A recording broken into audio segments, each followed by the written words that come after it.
Hello dear friend, आप सभी का ऑनलाइन शिक्षण के यूट्यूब चैनल में स्वागत है।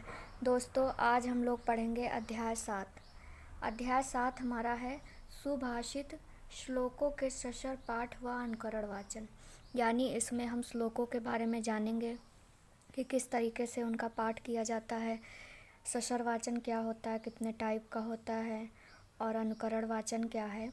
ये सब टॉपिक के बारे में अच्छे से पढ़ेंगे। तो आज की क्लास स्टार्ट करते हैं। सबसे पहले देखते हैं कि वाचन क्या है, यानी जो हमारा वाचन है, वाचन क्या है। वाचन का अर्थ, वाचन ज्ञानार्जन की कुंजी है। यानी वाचन जो है ज्ञान को अर्जन करने की कुंजी है। यानी जब तक हम बोलना नहीं सीखेंगे तब तक किसी भी ज्ञान को अर्जित नहीं कर सकते, क्योंकि यदि हम बोल नहीं पाएंगे तो हम ना तो उसको पढ़ ही सकते हैं, और जब बोल नहीं पाएंगे तो किसी की बातें सुन लेंगे लेकिन बोल के उसको दूसरों के समक्ष रख नहीं पाएंगे, तब तक वो ज्ञान हमारे माइंड में मतलब स्थायी रूप नहीं ले सकता। तो वही चीज़ है वाचन, कि वाचन जो है हमारा ज्ञान अर्जन करने की एक कुंजी है। वाचन का अर्थ पढ़ना ही नहीं अपितु पढ़कर समझना भी होता है। यानी वाचन का अर्थ सिर्फ पढ़ना नहीं, वाचन मीन्स वैसे बोलना होता है, लेकिन इसमें बोला गया है कि वाचन का अर्थ सिर्फ पढ़ना ही नहीं, पढ़कर समझना भी होता है। और वाचन भाषा का लिखित रूप होता है। यानी वाचन हम उन्हीं चीज़ों का करते हैं जो एक भाषा होती है, जिसको बोलकर पढ़ते हैं। तो वही चीज़ इसमें कही गई है कि वाचन भाषा का लिखित रूप होता है।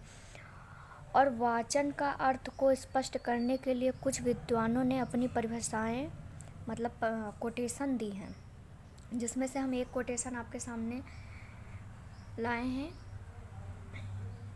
डॉक्टर राम सकल पांडे, मतलब एक ये जो है साइंटिस्ट हैं या वैज्ञानिक हैं, मनोविज्ञान हैं, जो भी हैं मनोवैज्ञानिक हैं, उन्होंने बोला है कि वाचन वह प्रक्रिया है जिसमें प्रतीक, ध्वनि और अर्थ साथ साथ चलते हैं। यानी कि इनके हिसाब से ये माना गया है कि वाचन एक ऐसी प्रक्रिया है जिसमें प्रतीक, ध्वनि प्रतीक और अर्थ भी साथ साथ में चलते हैं। और भी वैज्ञानिकों ने हैं जो अलग अलग अपने जो है कोटेशन या अपने अनुभव दिए हैं, लेकिन हम सिर्फ एक कोटेशन आपके सामने लेकर आए और आपकी बुक्स में है। अब देखते हैं कि वाचन का अर्थ तो समझ में आ गया कि वाचन जो है ज्ञान अर्जन करने की कुंजी है। वाचन के बिना कुछ भी पॉसिबल नहीं है।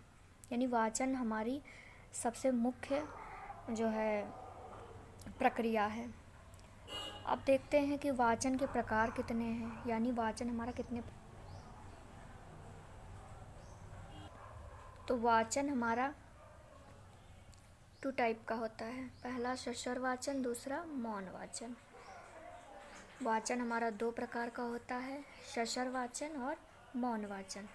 सशर वाचन के भी 2 भेद होते हैं, यानी सशर वाचन भी 2 प्रकार का होता है, एक आदर्श वाचन और एक अनुकरण वाचन।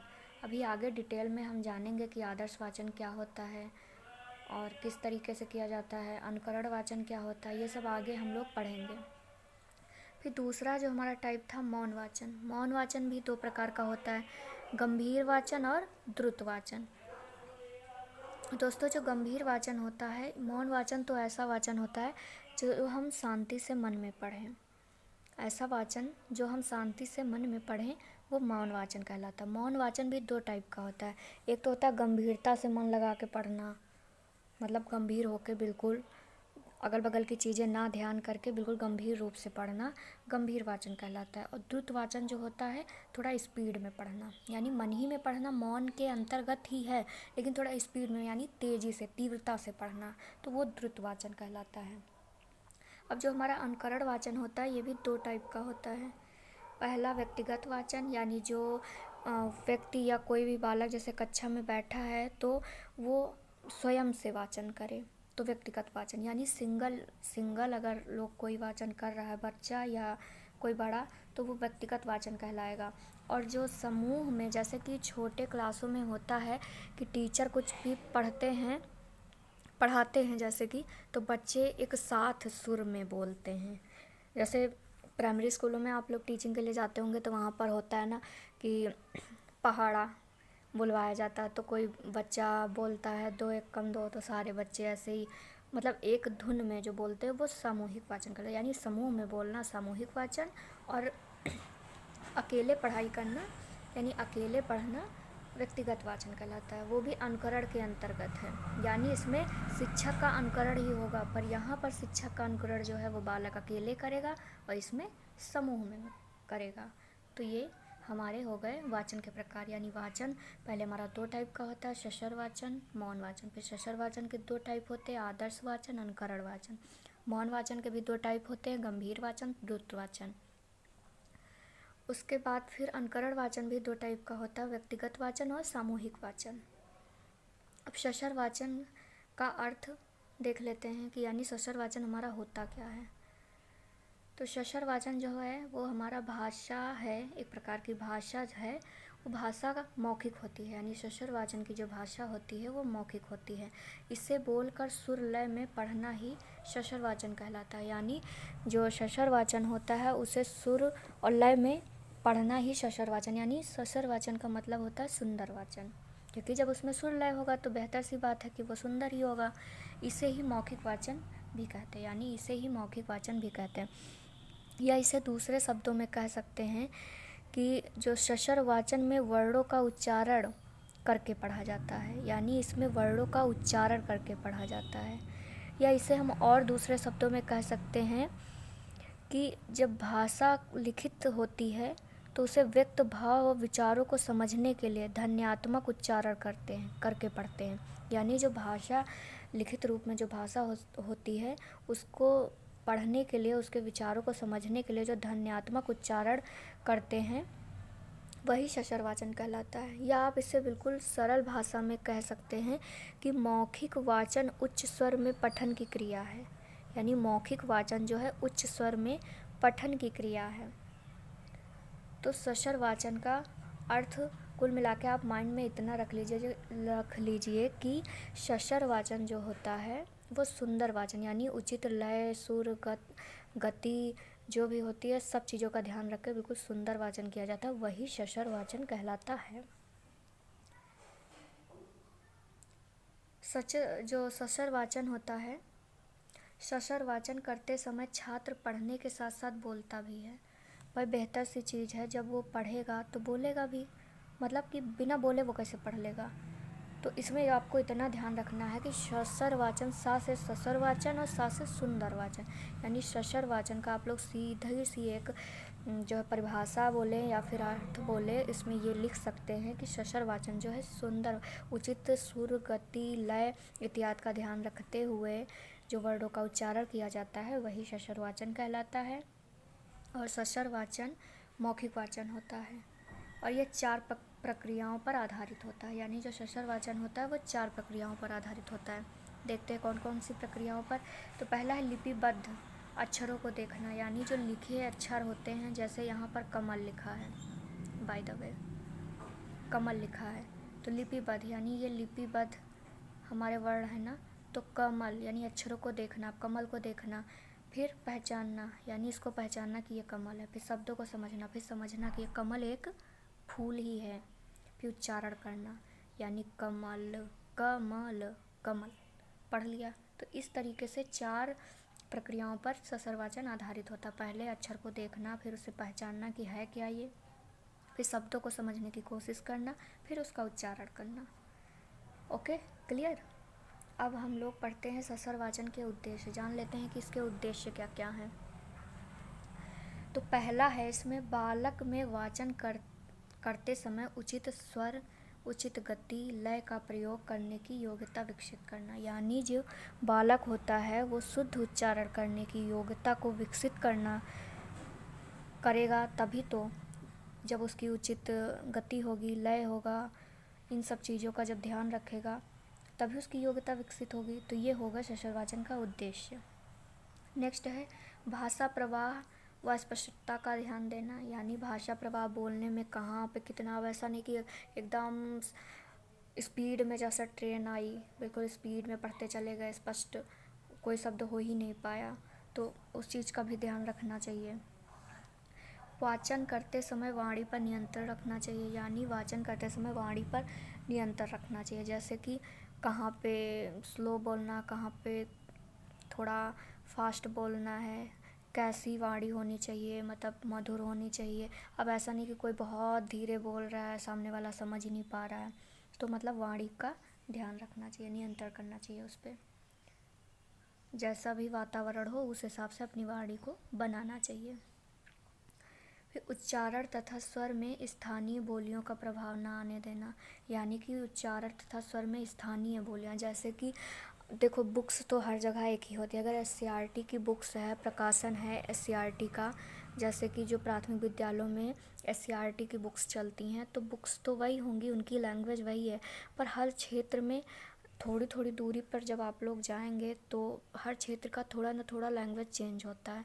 कहीं का थोड़ा सा परिवर्तन होता है, ज़्यादा नहीं, थोड़ा सा देहाती लैंग्वेज में थोड़ा सा परिवर्तन होता है। तो इसमें वही बात कहा गया कि उच्चारण और स्वर में स्थानीय बोलियों का, यानी जो बोलियां आपकी हैं, आपकी क्षेत्रीय बोली है, वो उसमें ना लाना कि बच्चों का उस पर जो है दुष्प्रभाव पड़े। तो वही चीज़ कहा गया है इसमें कि स्थानीय बोलियों का प्रभाव ना आने देना। क्लियर दोस्तों। नेक्स्ट पॉइंट है विषय वस्तु को पढ़कर अर्थ व भाव ग्रहण करने की योग्यता प्रदान करना, यानी कि विषय वस्तु को पढ़ लेना, फिर उसका अर्थ समझना, भाव ग्रहण करने की योग्यता प्रदान करना, यानी ये भी इसमें बहुत ही ज़रूरी है। और भी इसमें दोस्तों हम लोग कह सकते हैं कि जैसे वाचन इस प्रकार किया जाए कि वह जिस उद्देश्य से किया जा रहा है वह सफल हो, व्यक्ति और समाज पर उसका प्रभाव पड़े, यानी कि वाचन इस तरीके से किया जाए कि सामने वाले पर भी उसका प्रभाव पड़े और यानी जो हमारा उद्देश्य हो वो सफल हो सके। क्लियर दोस्तों। अब देख लेते हैं सशर वाचन की विशेषताएं एवं गुण। यानी कि सशर वाचन जो हमारा सुंदर वाचन होता है वो उसकी विशेषताएं क्या हैं और गुण क्या हैं। अगर विशेषताएं लिखने को आ जाएं तब भी आप ये लिख सकते हो, अगर गुण लिखने को आ जाए तब भी ये लिख सकते हो। और इस विशेषताएं गुण मतलब होता है कि सशर वाचन की खूबियाँ यानी अच्छाइयाँ क्या क्या हैं। तो देखते हैं कि सशर वाचन की विशेषताएं क्या क्या हैं। पहला है अक्षर विन्यास व शब्दों का उच्चारण, यानी अक्षर को बिल्कुल विन्यास कर लेना और शब्दों को पहचान लेना। यानी विन्यास में जैसे एक एक अक्षर को शुद्ध व स्पष्ट रीति से उच्चारित करना, मतलब कि बिल्कुल स्पष्ट रूप से एक एक वर्ड को समझ लेना, वो हमारा होता है अक्षर विन्यास व शब्दों का उच्चारण। शब्दों का अर्थ, यानी कि विशेषताओं में शब्दों का अर्थ भी आएगा। जैसे कि कोई भी शब्द पढ़ें, अगर उसका अर्थ हम नहीं निकाल पा रहे हैं या नहीं बता पा रहे हैं तब भी वो प्रॉब्लम क्रिएट करेगा। तो इस वजह से इसमें शब्दों का अर्थ निकालना भी बहुत ज़रूरी है। फिर नेक्स्ट है बल, यानी कि किस तरीके से हमें कैसा बोलना है, कहाँ पे जैसे बात कर रहे हैं किन अक्षरों में कितना बल लगाना है। ये नहीं का बोल रहे हैं तो बहुत तेज़ से का बोल दें, खा बोलना है तो बिल्कुल धीरे बोल दें। तो इस तरीके से बोला गया कि बल, मतलब बल का भी जो है ध्यान रखना है हम लोगों को। इसकी विशेषताएं अगर ये करेंगे, इन चीज़ों का ध्यान रखेंगे तभी हमारा सशर वाचन बहुत अच्छा मतलब होगा। फिर विराम चिन्ह, कहाँ पे हमें ठहरना है, किस तरीके से, तो विराम चिन्हों का प्रयोग किस तरीके से है, तो वैसे हम लोगों को वो चीज़ें ध्यान रखनी है। फिर उचित गति, कहाँ पे तीव्र बोलना है, कहाँ पे जो है मंद बोलना है, यानी कहाँ फास्ट कहाँ स्लो, कैसी गति हमें रखनी है, वो चीज़ का भी ध्यान रखना होगा। फिर वाचन शैली, नेक्स्ट आ जाता है वाचन शैली। वाचन शैली हमारा है कि वाचन करते समय नज़र सदैव पुस्तक में जमी रहनी चाहिए, अपितु थोड़ी थोड़ी देर में छात्रों की ओर भी देख लेना चाहिए। ये हमारी वाचन शैली का एक जो है बोले तो एक रूल है, मतलब कि अगर हम वाचन कर रहे हैं तो ऐसा नहीं कि पढ़ने में ही मस्त हो जाए, बच्चों को ध्यान ही ना दें। नहीं, पढ़ना भी है, बुक्स पे भी देखना है और सामने भी फोकस करना कि बच्चे क्या कर रहे हैं। फिर नेक्स्ट है वाचन मुद्रा। वाचन मुद्रा यानी कि वाचन के समय पाठक की मुद्रा उचित होनी चाहिए।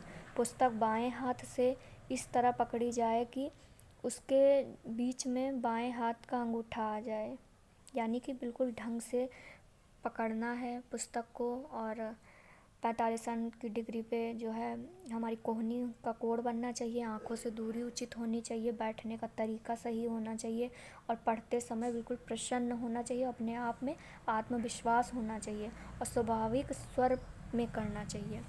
मतलब ऐसा नहीं कि मुँह से हम परेशान हैं, बच्चों को पढ़ा रहे हैं तो बच्चे थोड़ी ना सीखेंगे, तो वो चीज़ हमारे वाचन मुद्रा में आ जाती है। फिर धारा प्रवाहिता, यानी किस तरीके से हमको पढ़ना है। जैसे कि वाचन सर्वदा स्वाभाविक स्तर में किया जाता है, वाचन जो है वो सदा स्वाभाविक स्तर में किया जाता है। धारा प्रवाह वाचन सुनने में सुख लगता है तथा छात्रों पर उसका जो है सकारात्मक प्रभाव पड़ता है। यानी जैसे कि हम बहुत फास्टली पढ़ रहे हैं, बच्चे नहीं समझ पा रहे हैं, तो उन पे नकारात्मक प्रभाव पड़ेगा। बट अगर हम अच्छा पढ़ेंगे, उन्हें समझ आएगा, तो वो सकारात्मक प्रभाव होगा। तो वही चीज़ हमारा है धारा प्रवाहिता में। फिर उचित ध्वनि निर्गम, उचित ध्वनि निर्गम क्या है?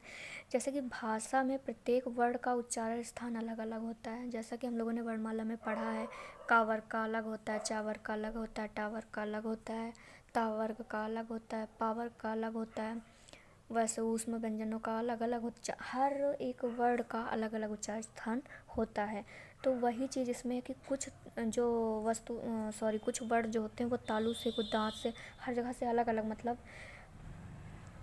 अलग अलग से उच्चारित होते हैं। तो इन ध्वनियों का उच्चारण कहाँ से किया जाए, सबका वर्गीकरण, तो उन उच्चारणों का संयुक्त, मतलब उन जो उच्चारण ध्वनि होती हैं तो उन सभी का ध्यान रख कर ही उचित ध्वनि निर्गम कहलाता है। उन चीज़ों का मतलब ध्यान रखना ही। अब जैसे कंठ से हमारा का उच्चारित होता है, अगर हम का को ओष्ठ से उच्चारित करें, मतलब ऐसा मुंह बनाए कि लगे कि हाँ वो ओंठ से निकल रहा है, तो वो चीज़ हमें नहीं करनी है। तो ये हमारे सस्वर वाचन की मतलब विशेषताएं, गुण और खूबी हैं। मतलब ये चीज़ें हम करेंगे कंटिन्यू, तब हमारा सस्वर वाचन बहुत ही अच्छा होगा, उसका रिजल्ट अच्छा मिलेगा। क्लियर दोस्तों?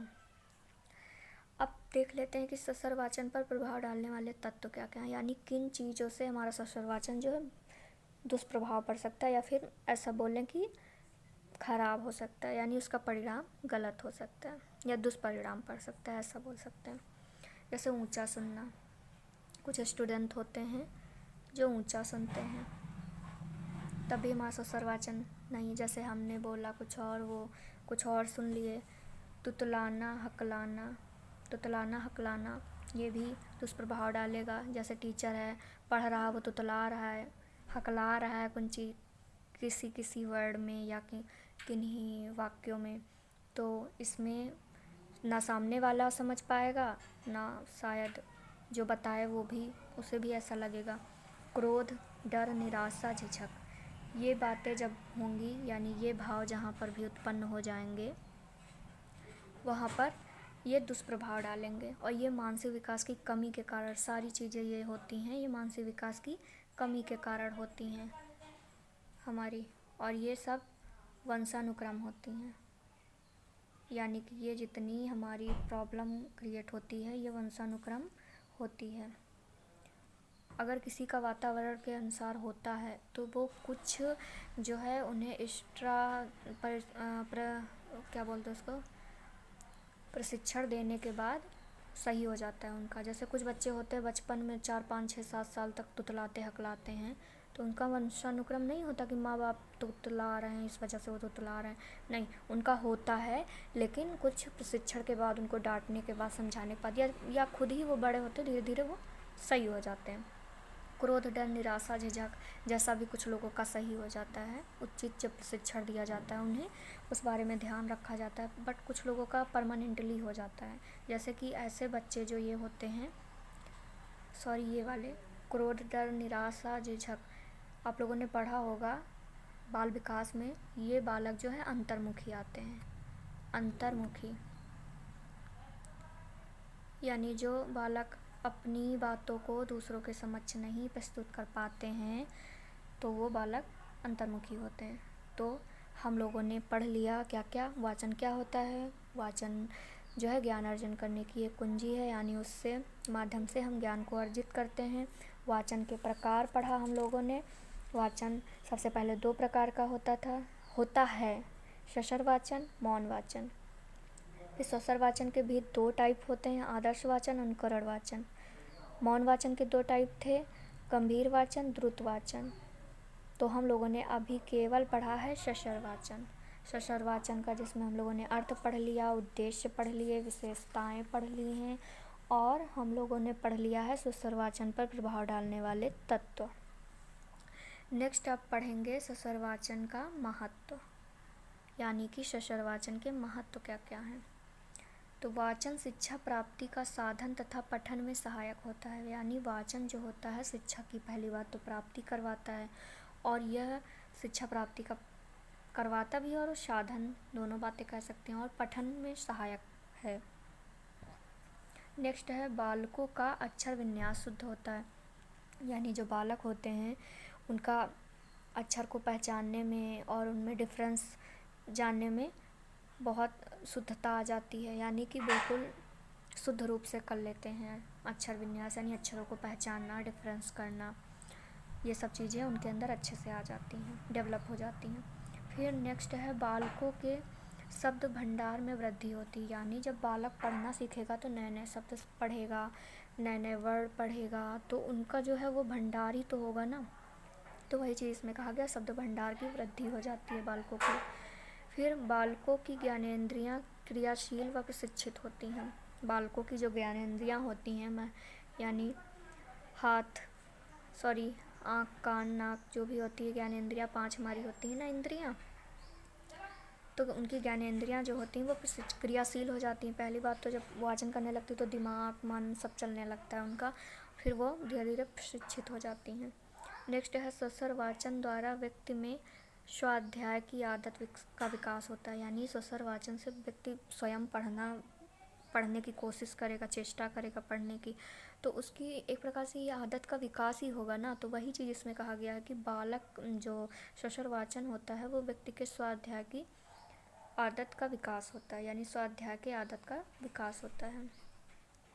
फिर नेक्स्ट है कि इस वाचन से बालकों में वाद विवाद, भाषण में वाक्पटुता में प्रवीण हो जाता है, यानी इस वाचन के कारण जो बालक है ना वो वाद विवाद, भाषण तथा वाक्पटुता में प्रवीण हो जाता है। यानी जैसे जो बालक ने अगर कुछ पढ़ रखा, उसे कुछ भी उससे हटके मिला कहीं पे सुनने को, तो उसने पढ़ रखा ना, उसके माइंड में वो चीज़ होती है, तो वहाँ पर वो विवाद करने के लिए प्रवीण हो जाता है, यानी कि बात करने लगता, वार्तालाप करने लगता। उस पर कहता ना कि आप एक कहते हैं ना कि ऑब्जेक्शन करना, तो वो चीज़ करने की उसके अंदर जो सोच हो वो डेवलप हो जाती है, क्योंकि उसे पता होता है ना कि हमें पता है।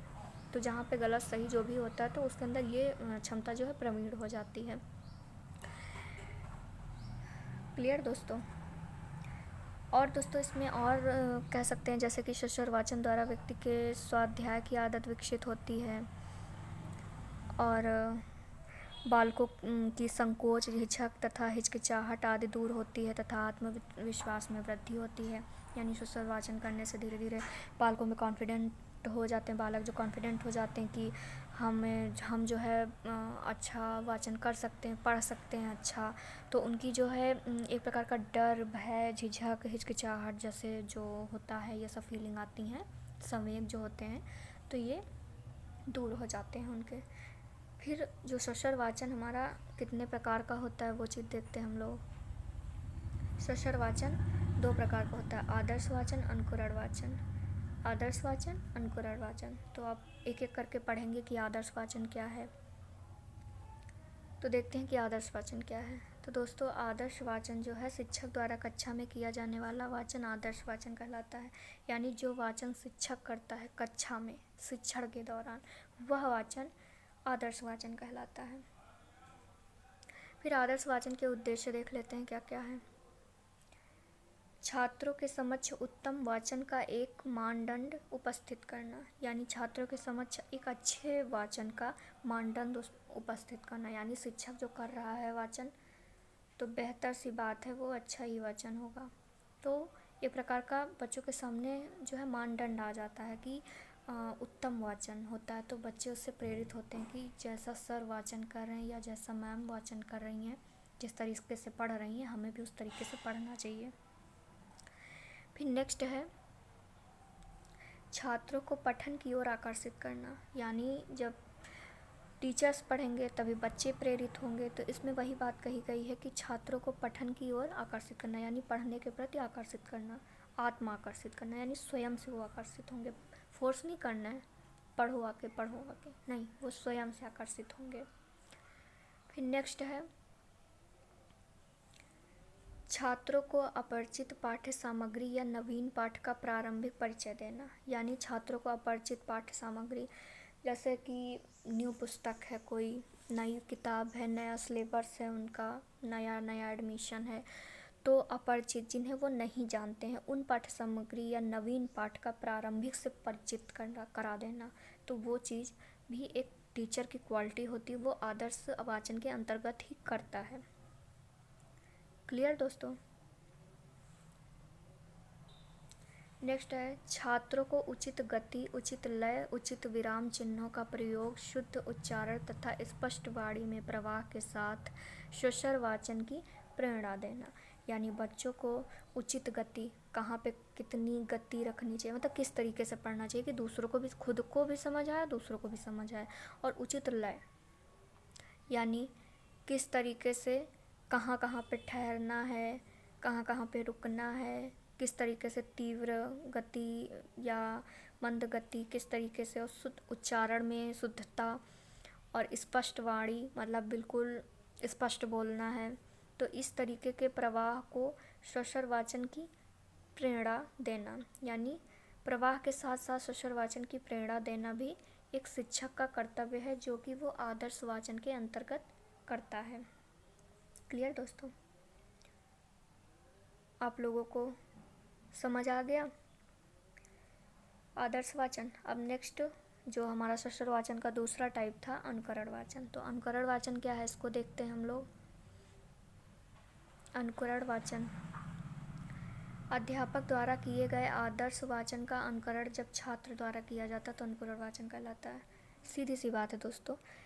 स्वशर वाचन, सुंदर वाचन, यानी कि उचित लय, सुर, गति में जो वाचन किया जाता है वो स्वशर वाचन कहलाता है। फिर स्वशर वाचन दो टाइप का होता है, कौन कौन सा? पहला होता है आदर्श वाचन, यानी कि जो शिक्षक द्वारा कक्षा में शिक्षण के दौरान वाचन कराया जाता है, या फिर सीधा आप लोग ऐसे समझिए, जो शिक्षक क्लास में वाचन करता है यानी पढ़ाता है, वही आदर्श वाचन होता है। फिर जो शिक्षक आदर्श वाचन कराता है उसका जब बालक यानी कि जब छात्र उसका वाचन साथ में करते हैं तो वो अनुकरण वाचन कहलाता है। क्लियर? एक बार फिर से रिपीट करती हूँ। वाचन ज्ञान अर्जन करने की कुंजी है। फिर वाचन का टाइप है स्वशर वाचन। स्वशर वाचन मतलब सुंदर वाचन। फिर सुंदर वाचन यानी कि उचित लय, सुर, गति में जो वाचन किया जाता है वो स्वशर वाचन कहलाता है। स्वशर वाचन में ज़रूरी नहीं है कि वो शिक्षक ही कर रहा है। सुंदर वाचन यानी अच्छी गति, लय, सुर में एक प्रशिक्षण के दौरान कोई भी व्यक्ति कर सकता है, कोई भी बालक कर सकता है। लेकिन जो आदर्श, उसी के स्वशर वाचन के अंतर्गत ही आता है आदर्श वाचन। आदर्श वाचन वो होता है जो शिक्षक करता है कक्षा में। शिक्षक जो करता है कक्षा में वो आदर्श वाचन कहलाता है। और उसी आदर्श वाचन का जब बच्चे यानी स्टूडेंट या छात्र जब वाचन करते हैं तो वो अनुकरण वाचन कहलाता है। क्लियर? तो आप लोगों को अनुकरण वाचन समझ में आ गया होगा। अब हम लोग अनुकरण वाचन के उद्देश्य देखते हैं कि आखिर इसके उद्देश्य क्या क्या हैं। तो अध्यापक द्वारा किए गए आदर्श वाचन का अनुकरण करना इसका मुख्य उद्देश्य है। फिर वाचन करते समय उच्चारण की शुद्धता पर ध्यान देना, यानी वाचन करते समय उच्चारण की शुद्धता पर ध्यान देते हैं बच्चे, खासकर कि बच्चे कर रहे हैं तो ये बच्चों का विकास होता है इसमें। फिर पाठ के भावानुसार पठन की क्षमता का विकास करना, यानी पाठ का जो, जैसे पाठ पढ़ाया जा रहा है उसका जो भाव है उसके अनुसार पठन की क्षमता का विकास करना, यानी पढ़ने की क्षमता का विकास करना। फिर वाचन करते समय पठन गति और पठन में प्रवाह पर ध्यान रखना, यानी वाचन करते समय पठन गति और पठन में जो प्रवाह होती है यानी पढ़ने की जो क्या बोलते हैं क्षमता, उस पर ध्यान देना ही अनुकरण वाचन के उद्देश्य हैं। क्लियर दोस्तों? और इसमें कह सकते हैं कि वाचन जो है, वाचन करते समय अर्थ ग्रहण करने की योग्यता का विकास करना, यानी वाचन में अर्थ को जैसे ग्रहण करने की योग्यता का विकास करना। जैसे कोई पाठ पढ़ रहे हैं तो टीचर ने जैसे पढ़ाया तो उसको रिपीट कर रहे हैं, लेकिन जो टीचर उसका अर्थ भी बता रहे हैं तो उसको भी ग्रहण करने की क्षमता होती है, क्षमता का विकास हो जाता है अनुकरण वाचन के उद्देश्य के अंतर्गत। क्लियर दोस्तों। अब देखते हैं अनुकरण वाचन के प्रकार कितने हैं। तो हम लोगों ने इसके पहले इस पर चर्चा कर ली है कि अनुकरण वाचन 2 टाइप का होता है, व्यक्तिगत वाचन और सामूहिक वाचन। ज़्यादा डिटेल में ना पढ़कर हम सिर्फ इतना जानते हैं कि व्यक्तिगत वाचन वह होता है, यानी व्यक्तिगत पठन और वाचन दोनों दोस्तों एक ही हैं। मैंने यहाँ पर पठन लिखा तो आप लोग कंफ्यूज मत होइएगा कि पठन क्या है वाचन क्या है, दोनों एक ही हैं। तो जब अध्यापक द्वारा किए गए आदर्श वाचन का अनुसरण एक छात्र द्वारा किया जाता है, यानी कि जब अध्यापक के आदर्श वाचन का अनुकरण या अनुसरण दोनों एक ही चीज़ होता है, जो टीचर को कॉपी करता है वही अनुसरण और अनुकरण होता है। तो उसका जब अनुसरण एक छात्र करता है, यानी केवल ओनली 1 स्टूडेंट करता है, तो व्यक्तिगत वाचन कहलाता है। और सामूहिक वाचन में जब समूह में छात्र वाचन करते हैं तो वो सामूहिक वाचन कहलाता है। क्लियर दोस्तों। ये तो बचपन में हुआ होगा आप लोगों के साथ, आप लोगों को तो बहुत अच्छे से समझ आना चाहिए, उम्मीद करती हूँ मैं। अब हम लोग संस्कृत में श्लोकों का सस्वर वाचन देख लेते हैं।